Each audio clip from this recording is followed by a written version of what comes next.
Welcome to Running in the 70s, where we interview, meet, and get to know athletes of all kind who were running in the 70s. I'm your host, Matthew Kleinowski.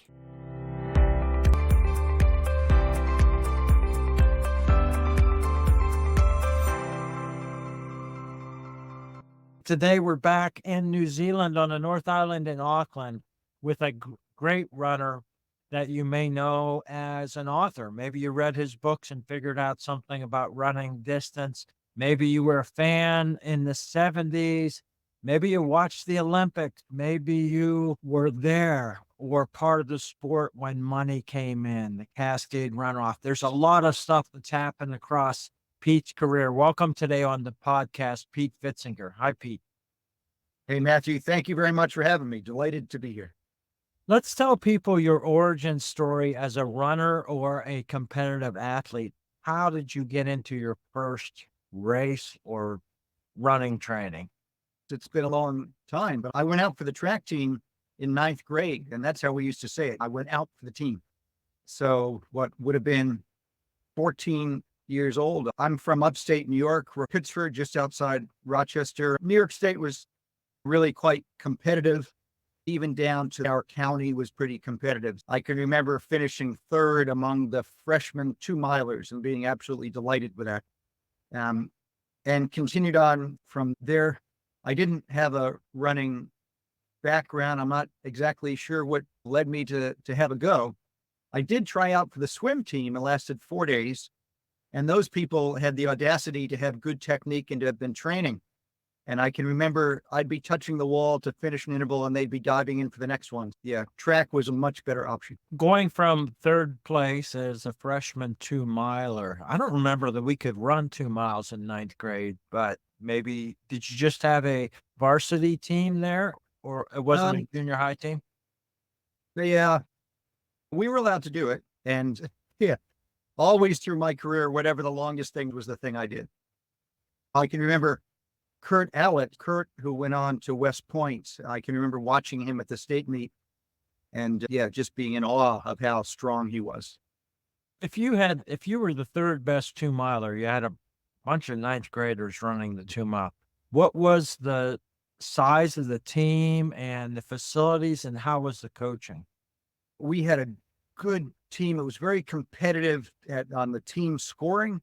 And our coach would always figure out before each meet, now, Pete, you need to do this, and this person needs to do this, and this person needs to do this. And we do that, we're going to win by 1 point or something like this. And it worked. Tom Cole, who is still my friend, I'm in touch with him about every 2 weeks back in Pittsford. So he was the coach, great motivator. Yeah, we had a lot of fun. He built it around the team. It was like, okay, everybody had to do their job. When you started, what had happened in the world of running that you were aware of? The 72 Olympics and stuff. Did you watch those? Yeah, I was aware of pretty much nothing. I can remember watching the 76 Olympic marathon and Frank getting his silver medal, which of course should be gold. But 72, I was blissfully unaware of really anything. Just went out for the team. That was track. And then the guy said, oh, you should do cross country. I can remember saying, what exactly is that? And so they had to explain, yeah, you ran in parks, and that sounded wonderful. And it was wonderful. Yeah. How did you do your high school career? What was the path of success? I was fourth in New York State in the 2-mile as a senior. There were 2 cross country state meets. I was third in one and fifth in the other. And strangely, I was fourth in Nordic skiing in the state meet as well, which was less deep. People might infer that I didn't have good technique and I pretty much ran on the skis, but there's no truth to that whatsoever. Any other runners doing that did you do it as cross training or did you just jump into the race? No, I did it. I was on the team. We had a skiing team in that northern part of the state. It was fairly competitive. And I guess having a good cardiovascular system for the running, I did okay. I had notoriously bad technique at that. Well, let's talk about you then as a teen student. What kind of student were you? And With that success in the top 5 in 2 different sports a few times, how competitive were you and how did you handle moving up, but not quite maybe winning? And how did you handle goal setting? When I think back about it, there was always a next tier to aspire to. There was to do as well as possible in Monroe County and then do as well as possible in Section 5. And if you did well there, you qualified for the state. I mean, that was a big deal to qualify for the New York State champs and then to do as well as you could there. I remember running the state cross country and getting 84th. There were a lot of people out there going at it pretty hard. It was really a matter of over time, training a bit more, learning a bit more, always having that stepping stone of that next thing. I was really fortunate because I didn't have to think about that. I didn't have to look for that. And it was the same in college and it was the same after college as well. Before you left high school, you were under 922 miler in the mid 70s. That's enough to get some interest from colleges. What kind of student were you? What kind of interest did you have from university? I was a good student and not the very top by any means, but I had one partial scholarship offer and that was it. There were a lot of guys who were at about my level, but I was fortunate to get accepted at Cornell. Cornell had a strong running program, a strong history all the way back to the 1920s. And that lured me in. It's a great place to train as well. So Ithaca, New York, just a wonderful place, big, long hills, lots of trails. So it was a great place in retrospect, thinking about it, to ultimately become a marathon runner because it allowed you to go out there and get strong.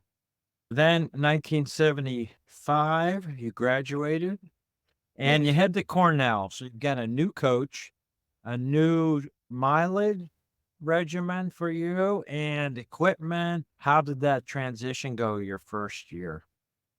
First year was difficult because I wasn't very disciplined. And yes, there was possibly a bit too much beer drinking. And that was a little bit of the psyche back then. You'd see all these guys and Rod Dixon would win something and he said, I just want to drink beer. And so I just wanted to drink beer as well. Cornell was hard. Like you had to work, really study hard. And so, yeah, freshman year didn't go as well. It went well after that, but a lot of useful learning, as they say, the first year. I improved some the first year, but then the second year I improved a lot and did increase the mileage a bit more and got my, I guess, sleep and nutrition and those other aspects better after freshman year. And you were running 5K? On the track, if it was a big meet, I'd do the 10,000 right from freshman year, just because we had better guys at the shorter distances. As a freshman, I ran, 31 something, but then as a sophomore, I ran 29:45 and qualified for NCAAs. And that was a wonderful experience to go there. And I got lapped by Craig Virgin and there were Samson Kamambwa from UTEP, he was Washington State, I think. And he went on to become the world record holder for the 10,000 at one point. So I was lapped by 5 guys, but a wonderful experience. Ooh, heck, this is big time. Yeah, and you made the decision to go to a small but Division I school. You're certainly competing at the highest level when you get the nationals there. What about the other people that you ran? What was Cornell's focus? It wasn't nationals, right?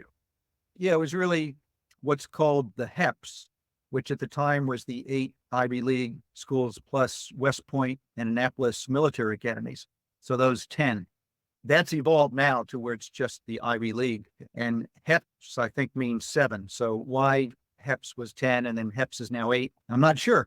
But it was a wonderful team thing again. So like high school, we had a great team focus. We had a great team focus at Cornell. We won the HEPS, I think, indoors maybe twice and outdoors once while I was there. But my freshman year, we were 8th out of the 10, I think. So it was like all-time low. And then we all rallied together and got better. So the sense of, hey, how many points come out of the jumps? How many come out of the sprints? How many come out of the throws? How many come out of distance?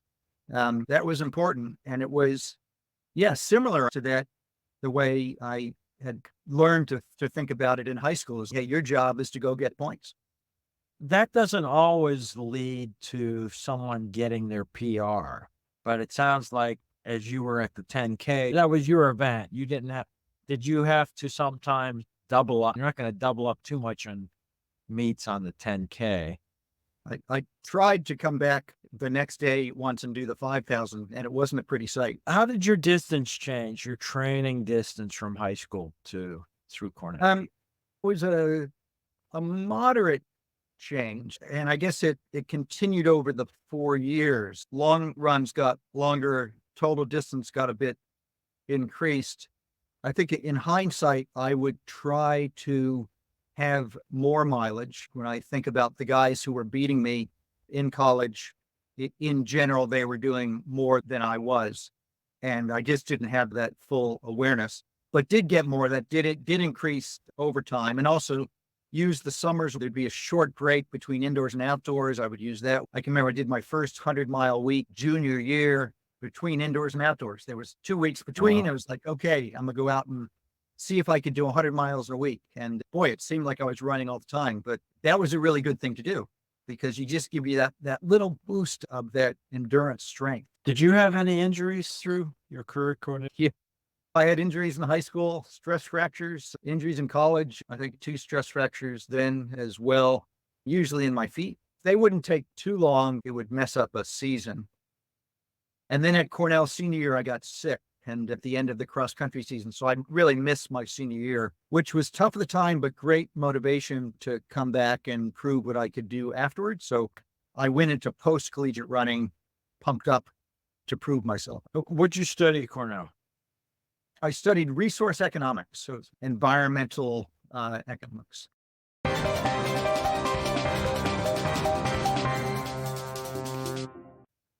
As you're coming out, pumped up to keep running, what did your future look like to you in terms of work, being a competitive runner at graduation? What did the future look like?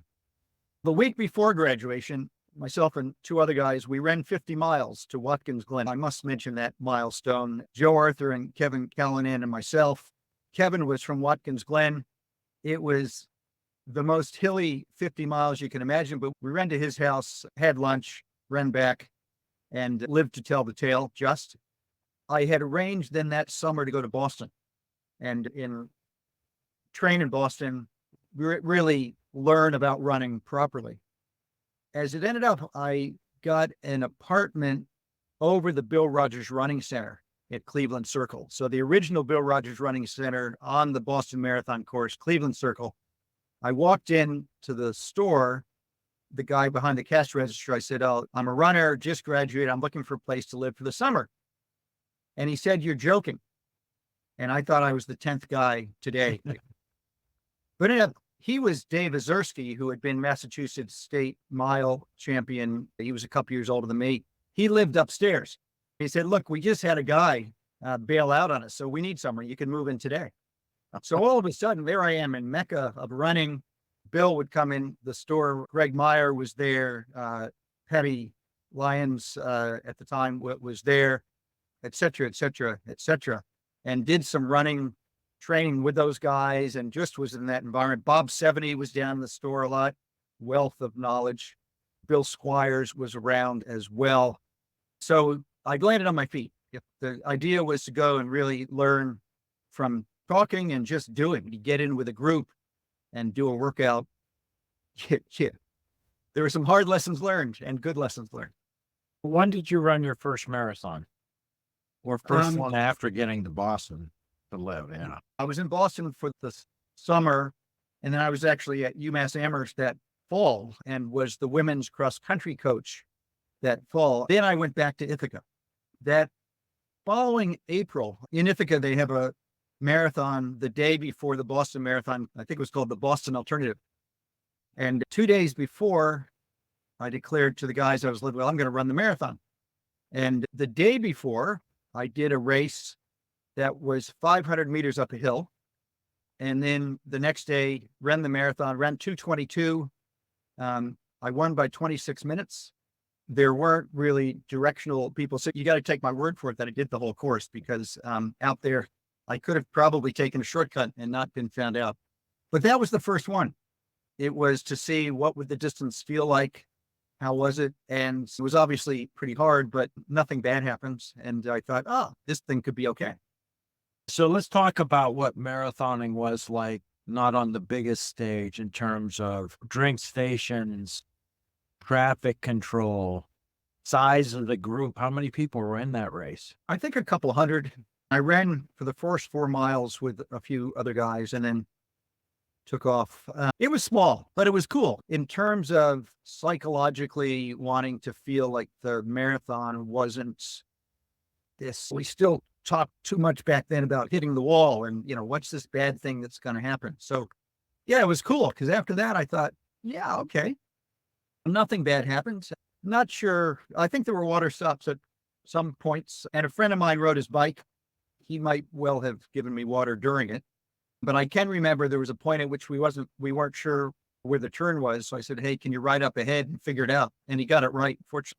Did you see the story that just went by of the guy that got disqualified for somebody riding up and giving him water? Now No. water stop. Oh, there was a marathon somebody just got disqualified for. Yeah. For outside assistance. Yeah. Back then, that was the only way to get assistance. I wanted to ask you about your coaching then. You're a very young coach, but you had certainly this experience of teamwork and intense planning. How did you relate to coaching women as your first outing? The opportunity really arose because Jane Welsel, who sadly has passed away since then, she was at UMass and she got the job to be the coach at Penn State, which was a bigger program. So really the opportunity just landed with me despite not having the coaching experience, but it was really good. It was just trying to not overdo it on the speed work, try and see how much volume was the right amount of volume. And yeah, the team won the New England championship. So that was really cool. I don't think they had won it beforehand.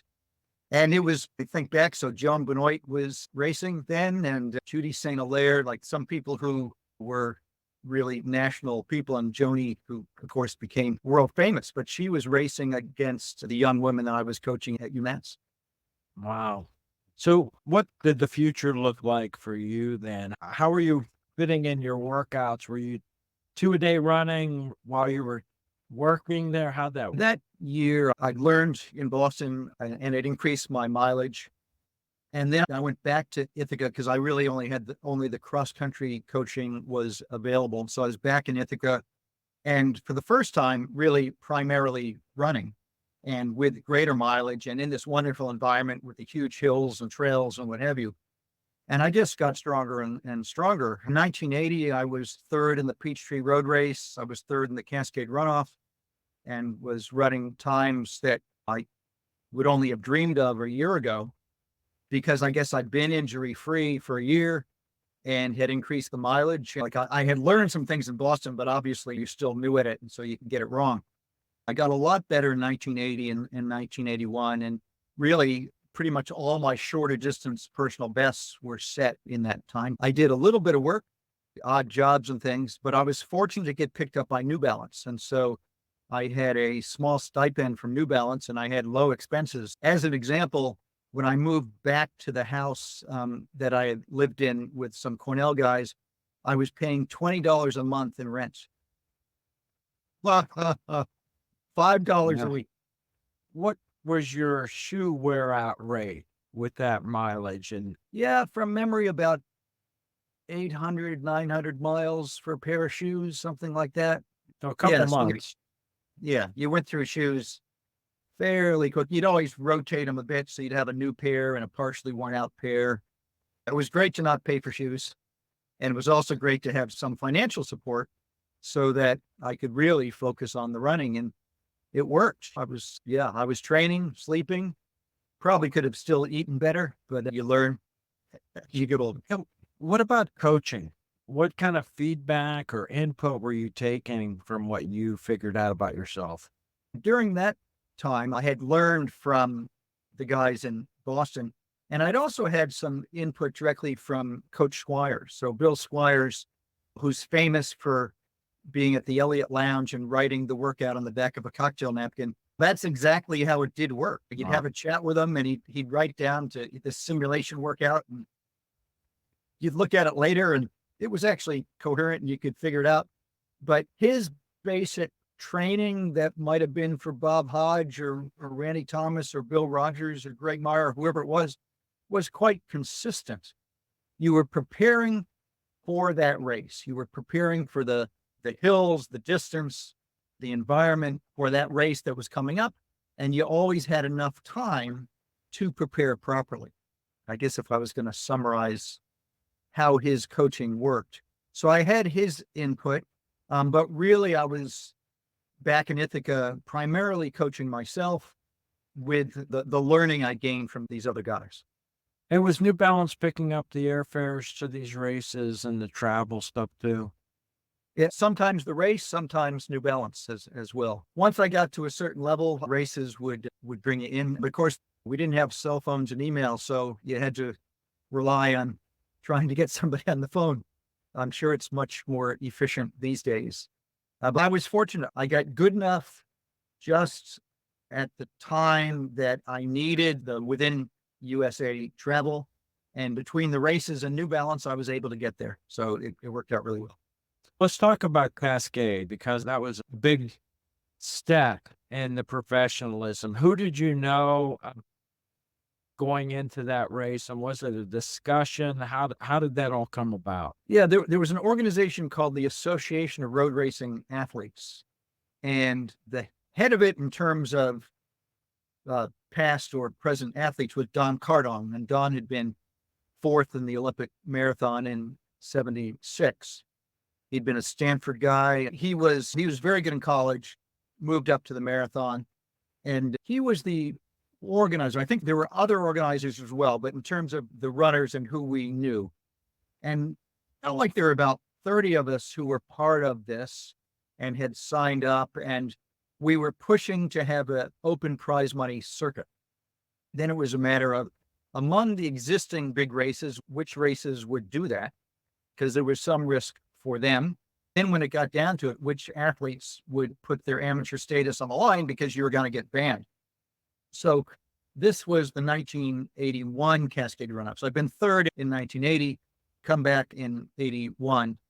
And in up, there were 12 of us who were banned in the end. It took anywhere from sort of 6 months to a year to get reinstated, depending upon what country you were from and just the mechanics of it. We took prize money on the day, got banned, knew we were going to get banned.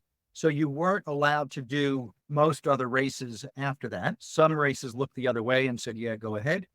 There was this odd thing called the contamination clause, which was if anyone raced against us when we were banned, then they also either were banned or were at risk of being banned.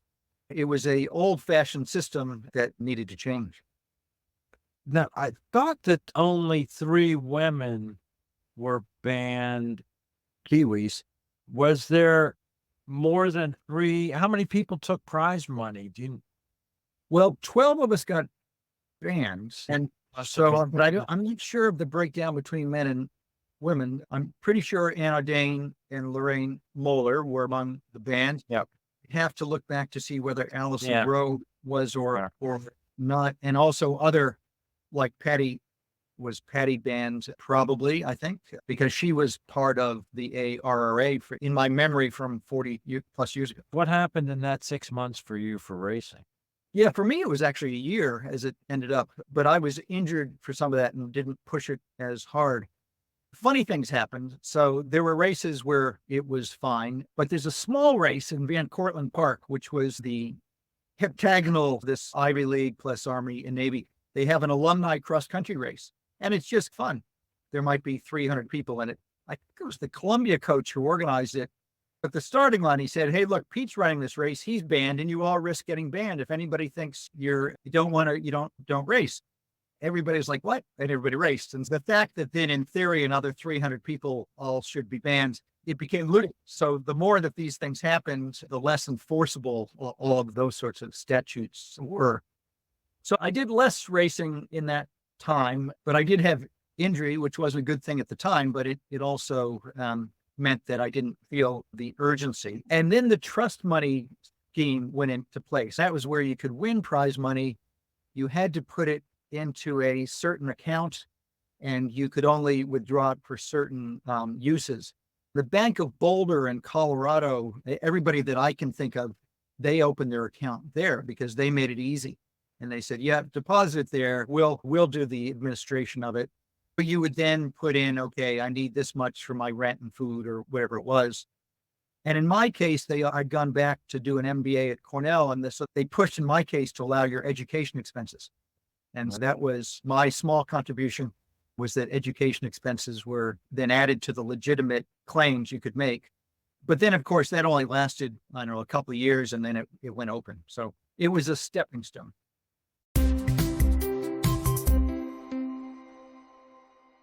You had a pretty good one-loss record in marathon. You've come across first in quite a high percentage of them on maybe 3 different continents. You raced in various places. And when was it apparent to you that the marathon was going to be where you were going to put your effort? And what was the talk after the Olympic boycott in 80?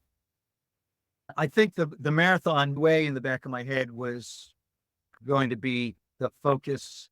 Even when I was in college, although I hadn't done it, it just seemed 2 miles high school, 10,000 meters college. Yeah, what's this longer thing? And 10,000 meters on the track, I was okay. I wasn't going to make international teams. I did take this approach of doing some small ones first and getting my confidence up. And I think that was useful at the time, rather than jumping into a big one right off the bat and putting too much pressure on yourself. 1980 was before I was at a level that I was thinking really like in the mix. But I can remember those results from those trials in 1980. I could have recited the top 10, who they were. And so I was a student of that. And who's this guy, Randy Thomas, and what's he done? And who's this guy, Sandoval, and all this? Like, they were my heroes, but I was also trying to learn who they were. Then, of course, 1984 was a home Olympics. Los Angeles, all the normal hype and excitement, except with the boycott. It had been 8 years for the U.S. since an Olympics, and here we had one at home. So the level of excitement, the media interest, etc., was but quite a bit higher than even for a regular Olympics. What was your expectation going into? Was Buffalo 84 trials? Yes, yeah, that was 84. I'd been doing well, so I'd run 212 in 1981, and then I'd been injured in 82 and didn't really compete much. I had surgery on my plantar fascia and came back and ran 3 marathons in 83 and ran 214, 212, and 212. And yeah, I had 2 firsts and a second. And the second was to Khabib Balcha from Ethiopia, who'd been the silver medalist from the world champs that year. And he was like way gone. He was way better, but that gave me confidence that I was back. And I guess I continued to build. By that time, I had my MBA. I was working full time for New Balance. And I was fortunate that they gave me a leave of absence to go train. And I trained down in New Zealand, Auckland, New Zealand, where I am and live today. Of course, the Boston winter is the New Zealand summer. Wonderful training, increased my mileage, did the biggest mileage I'd ever done and sustained it and was injury free, and came back knowing I was ready to do something. But yeah, it was unclear what exactly that was going to end up being. You also had championships at some lesser run distances, the 15K and 30K championships you won. But I'm curious about, how did Auckland get picked there before? There's a couple of things. First, let me ask my wife, who's cute. You married down in distance, right? She's Yeah, that's 800, 1500. Yeah, her New Zealand mile record just got broken in the last couple of months. But yeah, Kevin Ryan, who was a 211 marathoner from New Zealand, he was working for New Balance as well. We were training together and he was coaching me.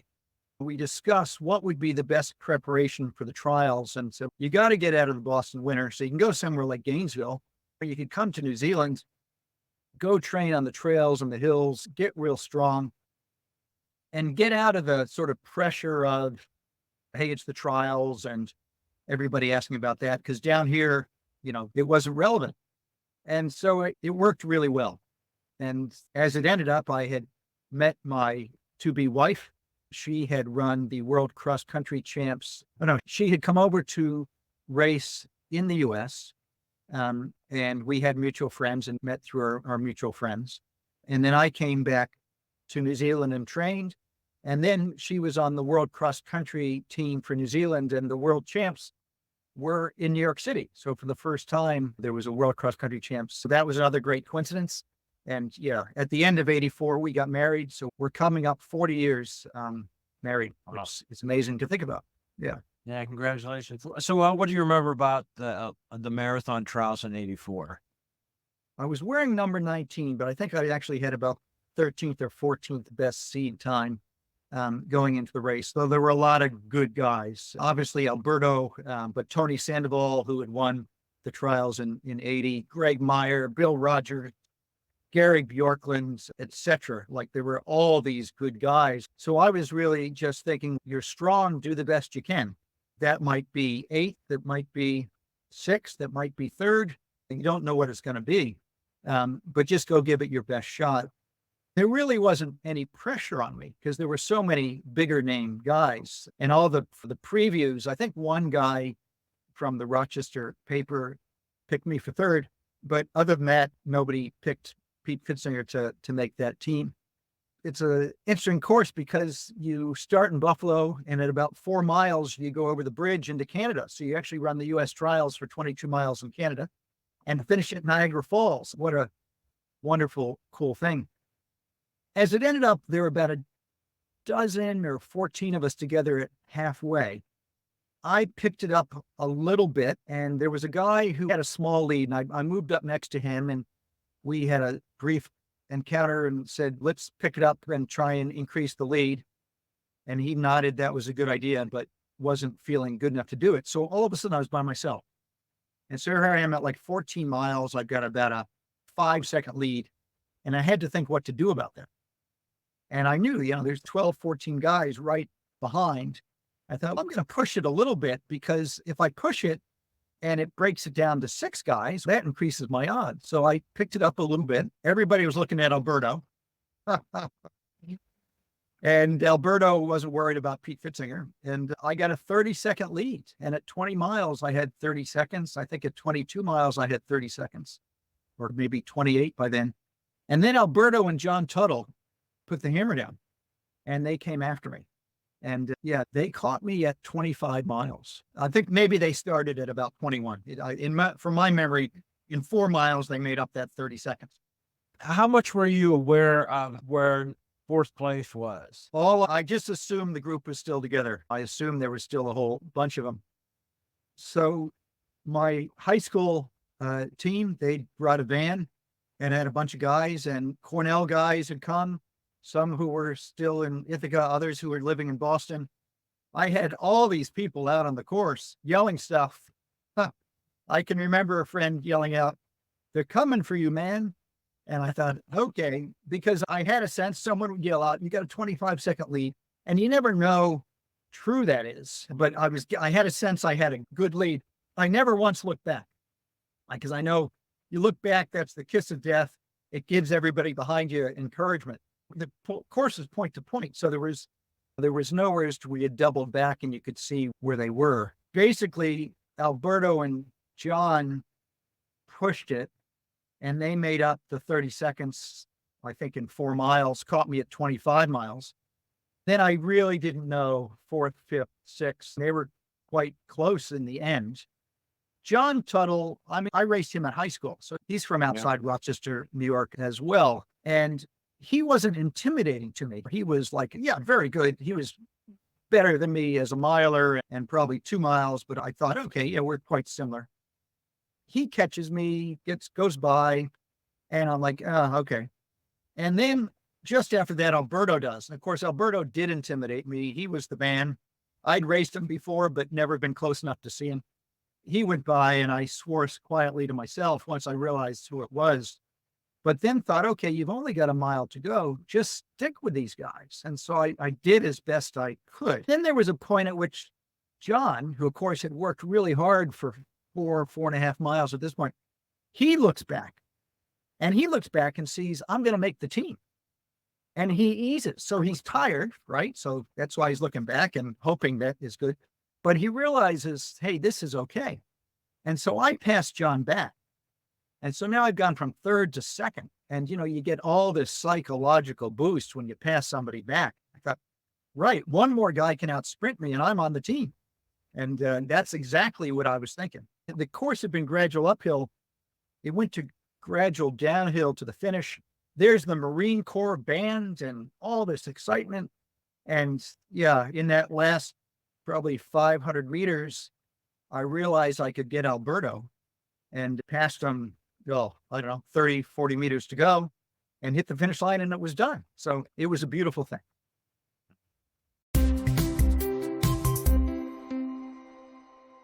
In your 2 Olympics, you were first American.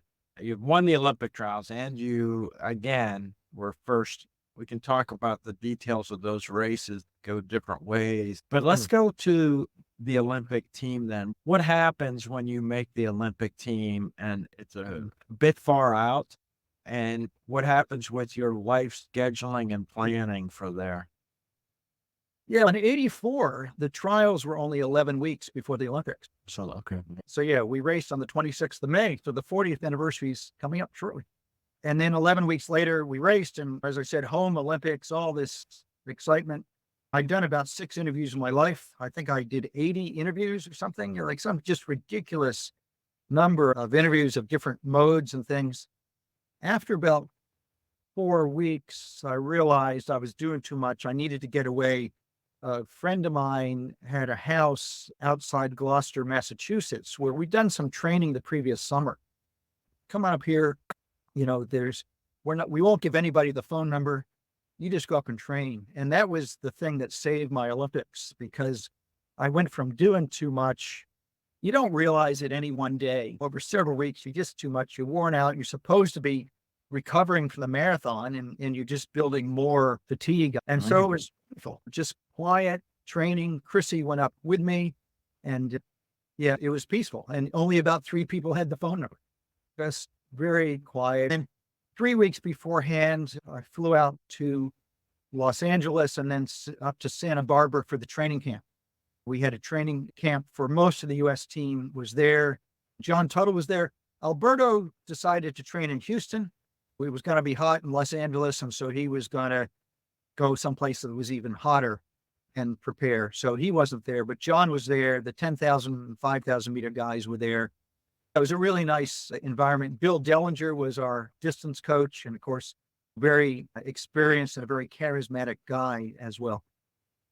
I wanted to ask you then to go back to the trials after the finish line with Tuttle and Salazar. What'd you guys talk about?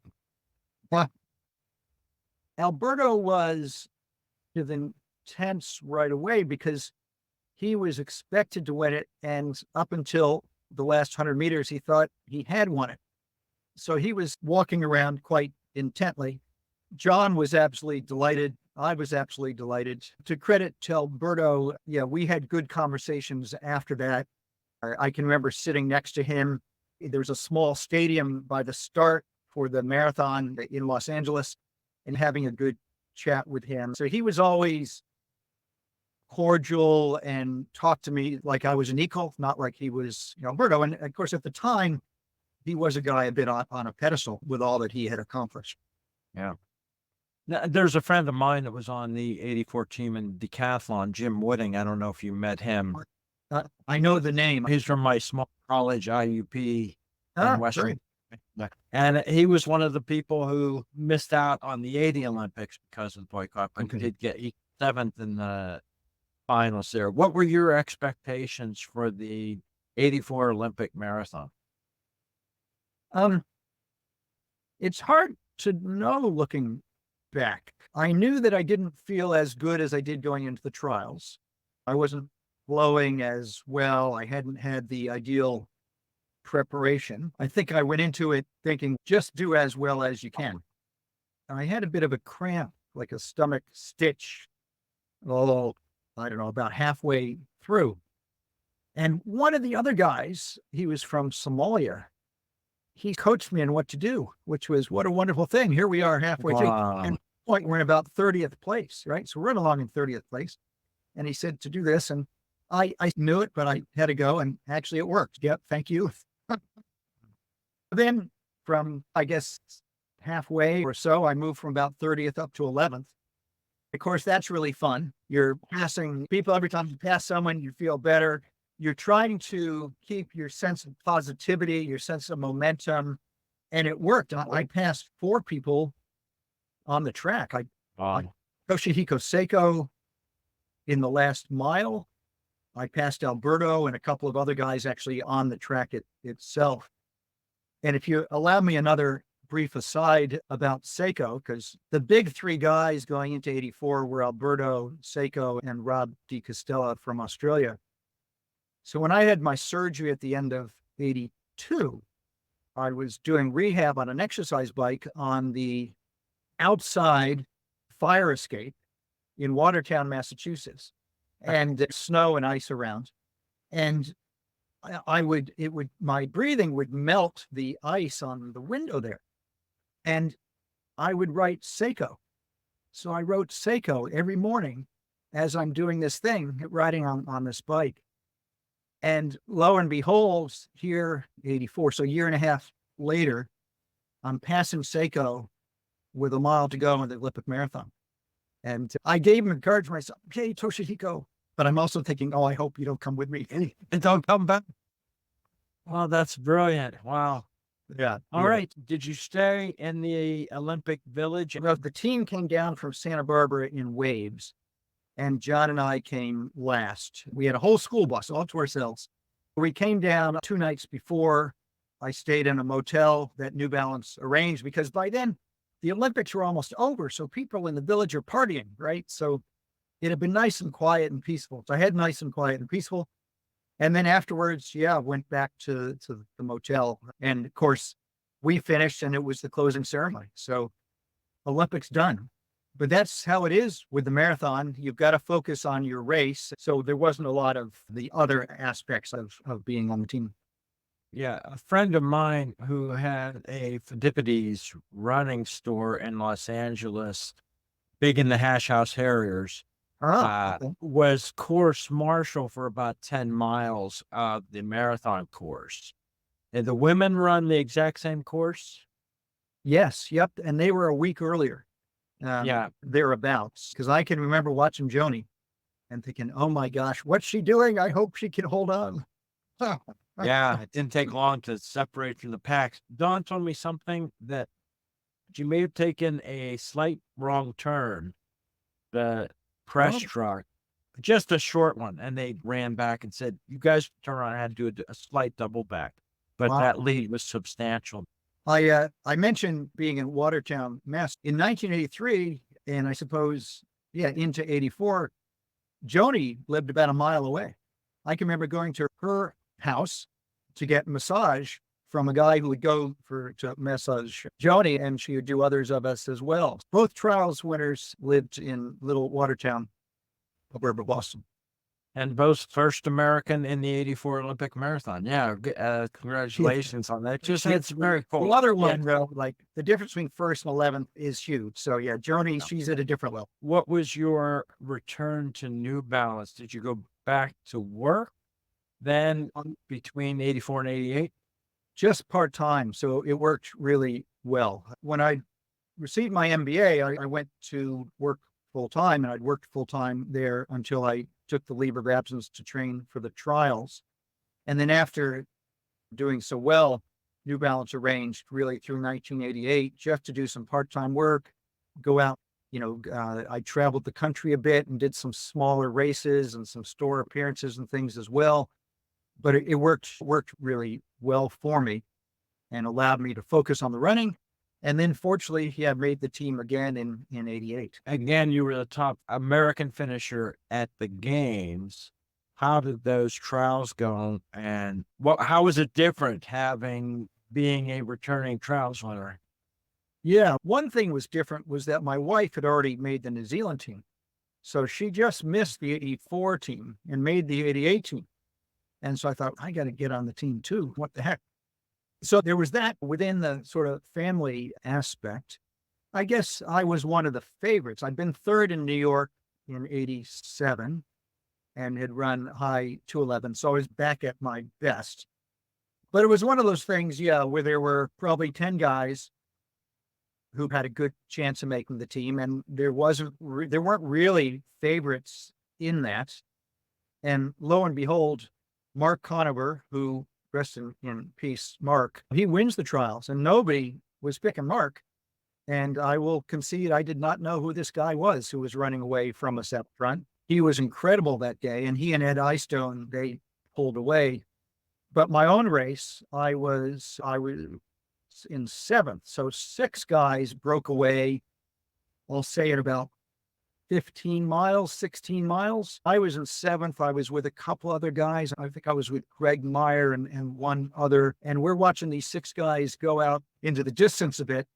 It was a very windy day, crosswinds, headwinds, and thinking, okay, hang in there because 6 guys aren't feeling good, right? They're not all feeling equally good. Some of them are hanging in there.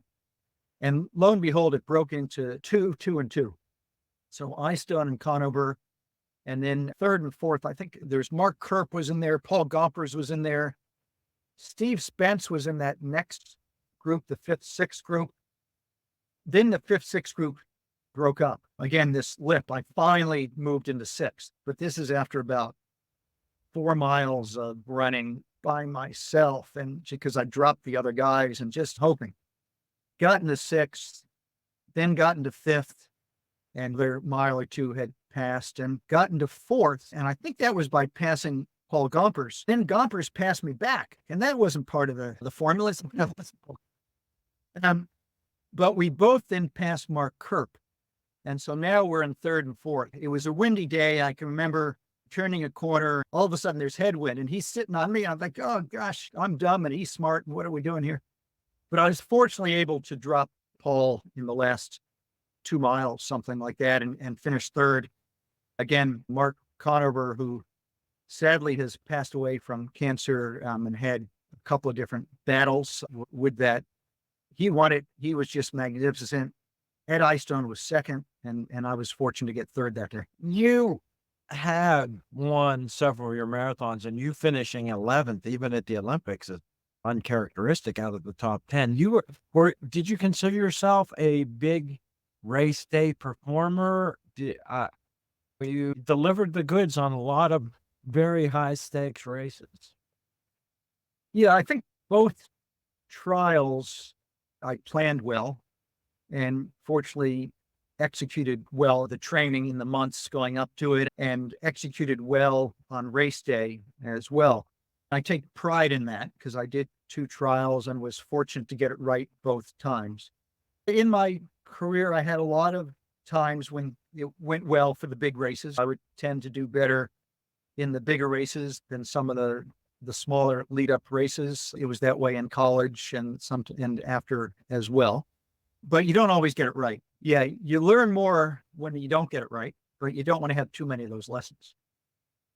The kind of psyche of your career as being part of a team, lots of planning. Let's talk about your authoring. Your books have been collaborations with other people.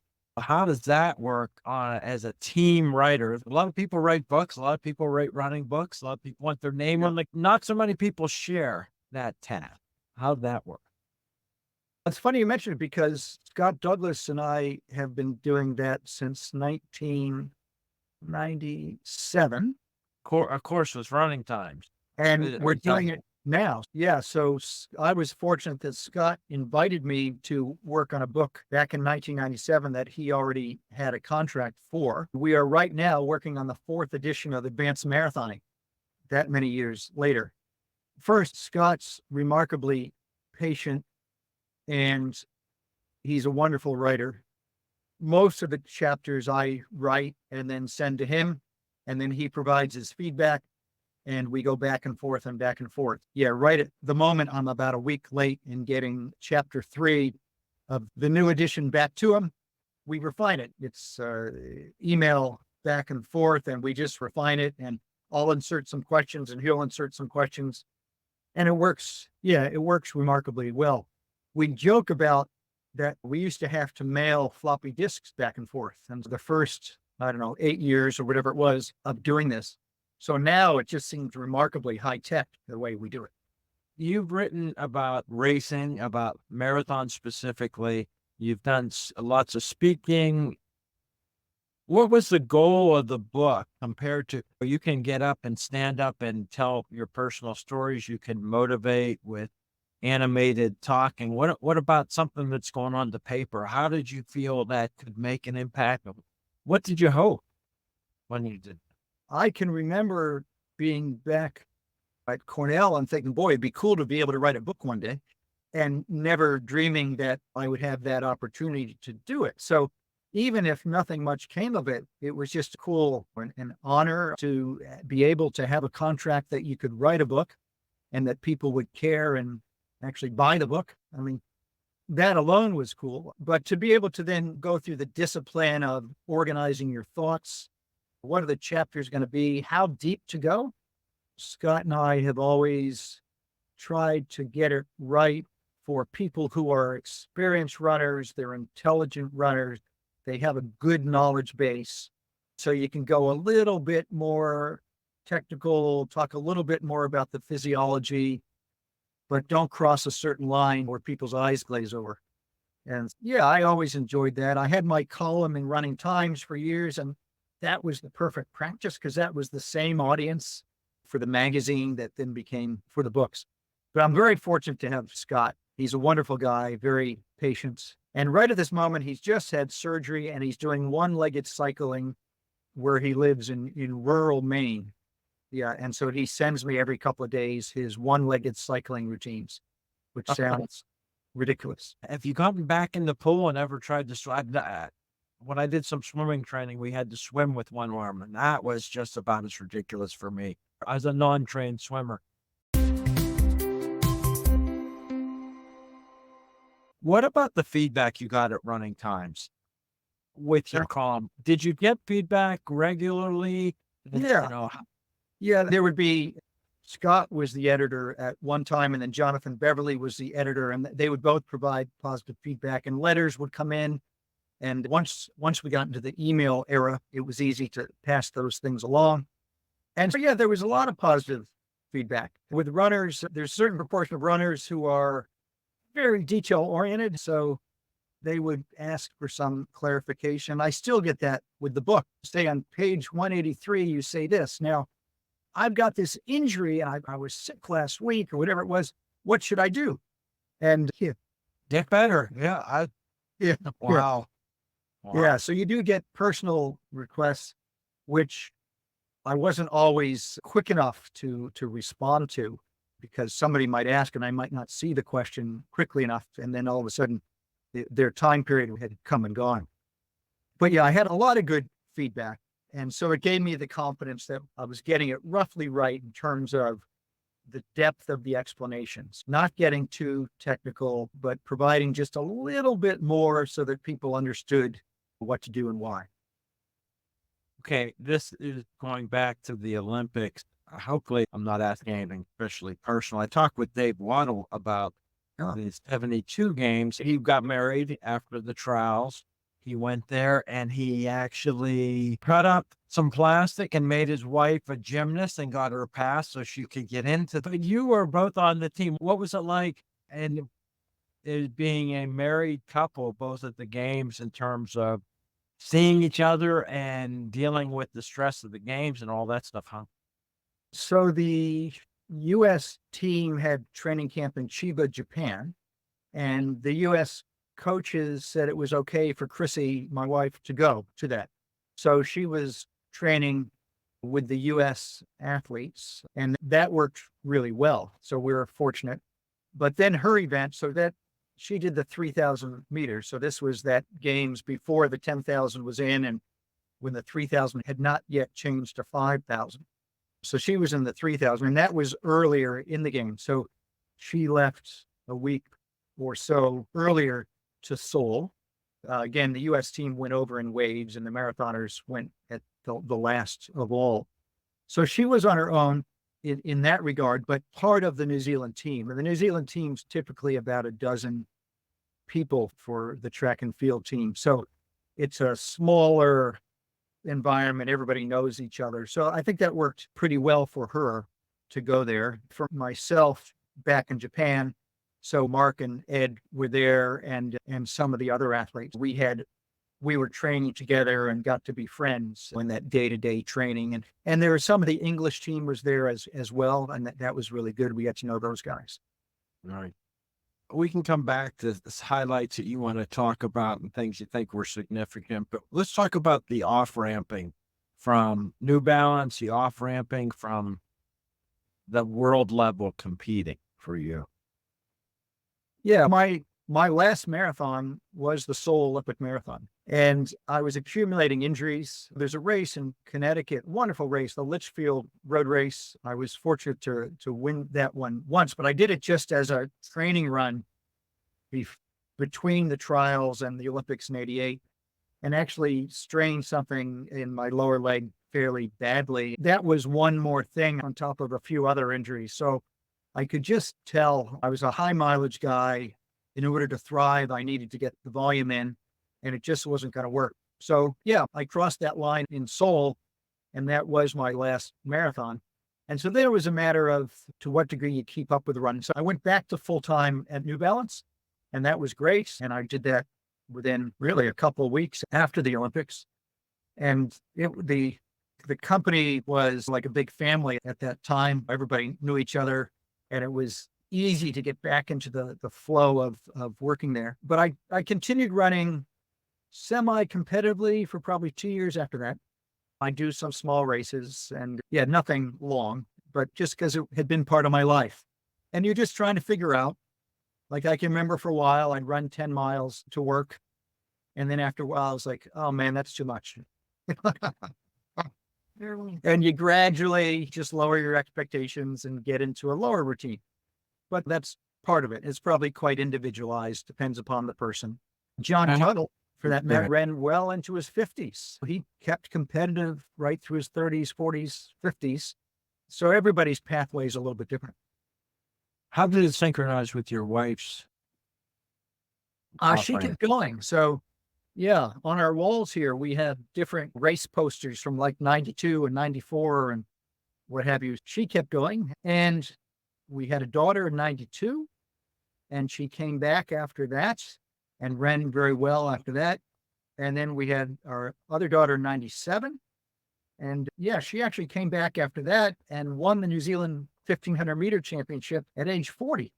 And then things started catching up with her after that. Yes, that was a time like there were more women who had babies and come back and compete at a high level. And there was some of it then, but it was probably more hit and miss. So she definitely came back too hard, too quickly after our first daughter was born, and learned some lessons that were then more useful the second time around. We talked about the transition of pay to run. You had the sponsorship. Were there times that you were getting dollars in shoes and things like this before it was opened up?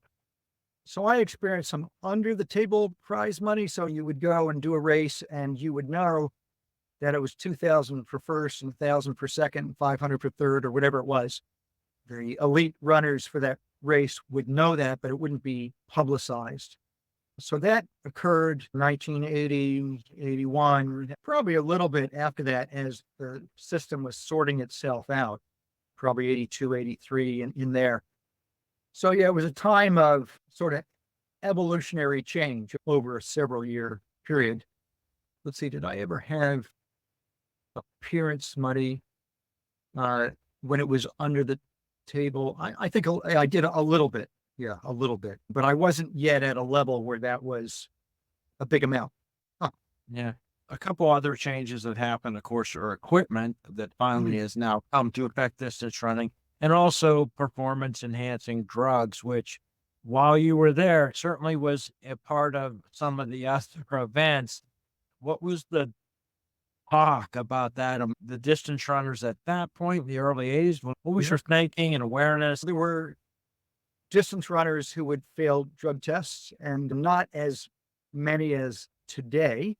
But of course, the testing today is that much better and has the out of competition testing, and people in most countries of the world can get out of competition tested, which is where most of the positive tests occur. Back then, it was testing.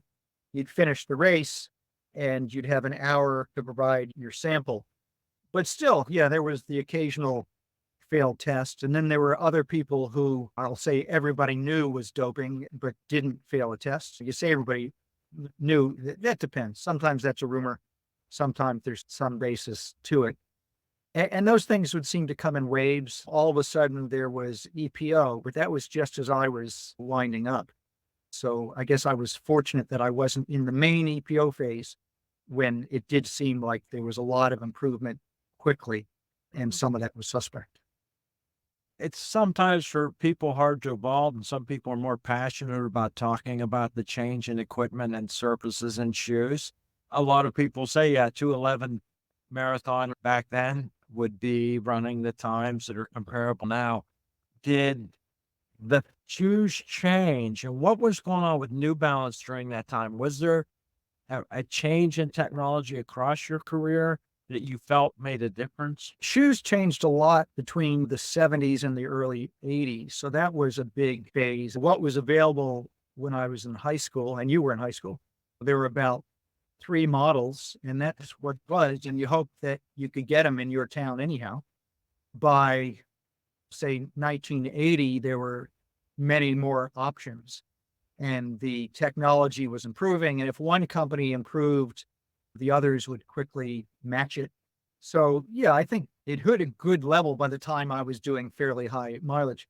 Racing shoes were through the 80s, and really it's only the last, what, 6 or so years that there's been the real move forward. But I was fortunate the New Balance shoes were responsive, springy, and importantly, they fit my foot well. I never had a blister, so that's it was as important as anything. The Yeah. technology in the racing shoes was they were still the minimalist type shoe. You look at what Frank Shorter wore and you look at what we wore in the 80s that weren't so different. I wanted to talk about your Hall of Fame inductions and finding out about those and how you reflect on those now.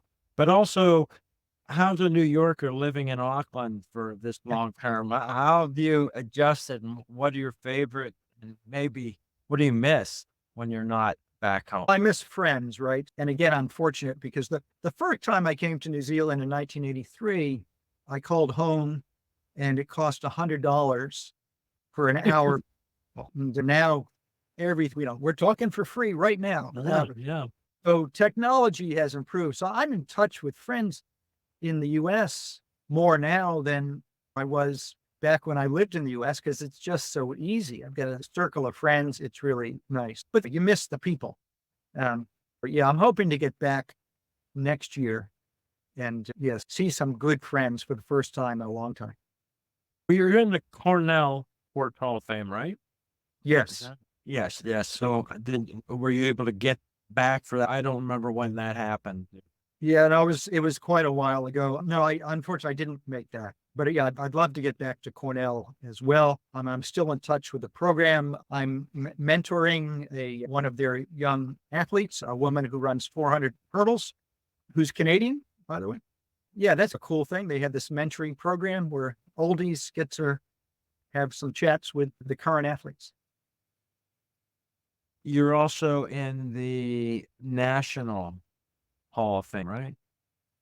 I'm in the Roadrunners Club of America Hall of Fame. Yeah, yeah. And And that, yeah, yeah. yeah, that's cool. That's a cool honor and coming up through the ranks. So the Roadrunners Club of America is a wonderful thing. And it's, if you think about our sport and there's the track and field component, and then there's the hardcore road racers. And If I go back, it's two sort of separate groups of people. And so the road runners, there were wonderful races way back when. I think about in the 70s, you'd show up, and I can remember doing the Phelps Sauerkraut 20K in Phelps, New York, right? And, oh, wonderful race, the Berwick Thanksgiving Day race in Berwick, Pennsylvania. I know you're a proud Pennsylvanian. Yeah, yeah. Some of these races that have been around for years and years, and the Road Runners Club of America really pulled that whole part of the sport together. I lived in Egypt for 15 years. I was overseeing doing development work, but Fred LeBeau came over as a consultant. Wow. The Cairo Marathon, one of the early Cairo marathons, the event did not go so well, and he was not impressed. How about you and the race directors as a sponsored athlete?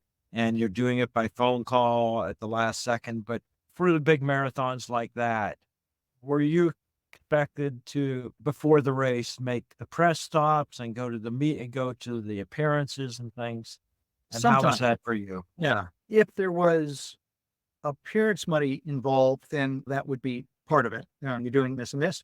If there wasn't, it was more at your own discretion.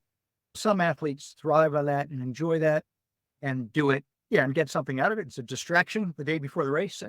And I would sometimes do it and other times not. A time I can remember not doing it was before the trials in '88. I found out when the press conference was, and you could get a flight from Boston to New York every hour. So I purposely planned it so I landed just as the press conference was starting. And I got there and I ran into a couple of guys and said, "Oh, how was that?" And they said, "Oh, it was really intense." I was like, "Oh, great. Yeah." Well, I made the right call. Let's talk just a little bit more about the mentoring you've done with the hurdler. Yeah. How are you different now than you were in your first coaching? What's changed and what you can provide? It's not really coaching because I don't know much about the 400 hurdles, but it's about planning. It's about the lifestyle. It's about knowing what it's like to be a Cornell student and have to balance everything up. This athlete, she's better organized now than I was when I was, say, a professional athlete. Like, she's got the planning skills. She's got the knowledge. She's a nutrition major. Yeah, she has all the building blocks. Really, it's a matter of giving positive reinforcement, asking a few questions, trying to make sure you don't put any pressure on her because they put enough pressure on themselves. I'd say I get as much out of it as she does, but it's a cool thing. I'm 66 and gosh, is she 20 maybe? So yeah, big age gap, but we get on well. And I think there's some small benefit for her. We've gone through a lot of different passages for the elite athlete, the writer, author, still an author. What's next for you in terms of how far ahead do you look for projects and motivation and what you're planning? Yeah, I retired last July. So I was the CEO of Athletics New Zealand for the previous 4.5 years. So it's like Athletics Canada or USA Track and Field, but way smaller. I was in that CEO role. You're leading the sport and a very traditional sport, and you have the participation side. So we have over 19,000 members, but you have the high performance side. And so you're trying to support athletes to win Olympic and Paralympic and World Championship medals. I've been out of that just for a short time, and I'm doing some part-time work. So there's an organization called High Performance Sport New Zealand. I know in Canada, there's On the Podium, which is similar. The US doesn't have anything that's quite the same because basically government support towards high performance sporting excellence. I'm doing some work for them. At the moment, I happen to be interviewing swimmers and swim coaches, which I'm really enjoying. So it's keeping me working in a part-time basis, using some of the knowledge that I've gained, transferring it to another sport, which is cool to have that opportunity. A CEO of a national athletics program, was it just time for you at your age to get out of that? What about letting go of that? Yeah, the thing I haven't shared, a year ago, I was diagnosed with multiple myeloma, which is a blood cancer. So I've got that. I had 4 months of chemotherapy from May to September last year. I had a stem cell transplant last October, which is a significant thing. We're in the hospital for a couple of weeks. And right Wow. now I'm on my fourth and final month of chemo again, but I feel pretty good. It affects your energy level to a degree. And I'm just really lucky that the myeloma hasn't hit me hard. So everything that I've done treatment wise is to knock it back. It's not curable yet. So you just try and hit it as hard as you can, knock it back, and then do maintenance therapy and hoping that it's quite a long time before you need more serious treatment. So yeah, that's a little bit behind my changes. Yeah, wow. Thanks for sharing that. And Sure. Yeah. yeah, it's quite a good example of another challenge that you're battling through with positivity and able to have some, at least now, have some distance from and talk about eloquently. It's good to hear. It's No, thank good for you. I mean, it was diagnosed in a routine annual physical. If anybody out there has put that off, do it, because otherwise I wouldn't have been diagnosed and it would have gotten way worse and I wouldn't have the positive situation that I do have. So yes, get your checkups, everyone. Yeah, yeah, that's a great message here. Apart from just talking about running, I did get you on the radar for this by someone who could get in contact with you, an old roommate of yours, Yeah. A teammate from Cornell, I think you mentioned. John Martin. Right. So you can give out a shot to John Great. Martin. I don't know him, but he's the one who said, I can get you in touch with Pete. Oh, great. Yeah. Yeah. John was a 800 man at Cornell, might have done some 1500s as well. A good guy. And I can't remember when we last spoke, but yeah, there's always a way to track people down these days. It's been a great discussion. Yeah. Thanks, Matthew. I think we covered a great range. I appreciate your insightful questioning and keeping things moving along. You made me think about some things that I hadn't thought about for a long time, which I really enjoyed. Yeah. Thank you very much. I hope you enjoyed another episode of Running in the 70s. Voices, stories, and memories of athletes who were running in the 70s. Until next time, wherever you are, keep looking forward and don't forget to look back.